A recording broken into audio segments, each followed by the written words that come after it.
You must believe in yourself first. It's just as a reminder para sa inyo. Hindi naman kayo bobo. Hindi sa wala kayong alam. Kaso paminsan ng problema sa inyo, hindi ito. Kundi paniniwala sa sarili ninyo na kaya ninyo. Sa totoo lang. Bakit kayo nagiging bugoy? Naglalaro lang kayo? Kasi ang akala ninyo sa sarili niyo, bobo kayo. But in reality, hindi. Ang problema talaga, kasi kayo mismo, hindi nyo kayang paniwalaan na may kaya kayong gawin. So please, if you are here, paniwalaan nyo yung sarili ninyo para paniwalaan kayo ng ibang tao. At saka last reminder, bago ko umpisahan ito, pinaaral kayo ng parents ninyo dahil obligasyon nila, tama? Yun yung alam ninyo. But in reality, hindi lang yung dahilan. Pinaaral kayo ng parents ninyo, it is because may tiwala sila sa inyo. Na kahit papano, huwag nyo nang danasin. Huwag nyo nang danasin yung hirap na dinanas nila. Hindi dahil kayo yung magiging dahilan para lang maangat sila. No. Ang gusto ng parents ninyo, pinaaral nila kayo kasi may tiwala sila sa inyo.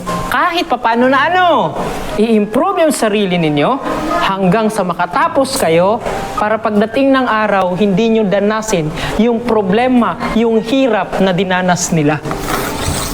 So please, pinaaral kayo ng parents ninyo, hindi lang basta obligasyon nila. Hindi lang basta bumili ng notebook, ng magandang damit para makaaral kayo. Kundi, pinaaral nila kayo kasi may tiwala sila sa inyo na pwede nyong mabago yung buhay na meron kayo at yung buhay na meron sila. Ulitin ko, hindi kayo mag-isa na nag-aaral dito. Kasama ninyo sino?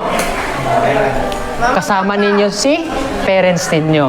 So please, para makuha niyo yung pangarap ninyo, paniwalaan niyo yung sarili ninyo. Kasi pinapaniwalaan kayo ng parents ninyo, kaya kayo pinadala dito.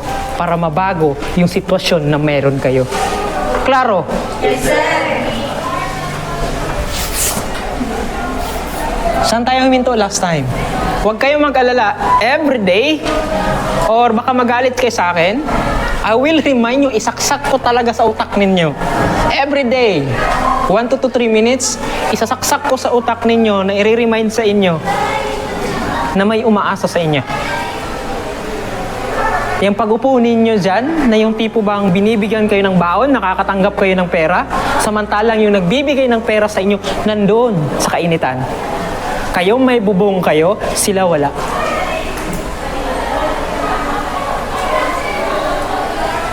Nagets ninyo? So please, you must believe in yourself.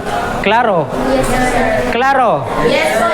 Pakibasa ulit. Go! You must believe in yourself. Wow!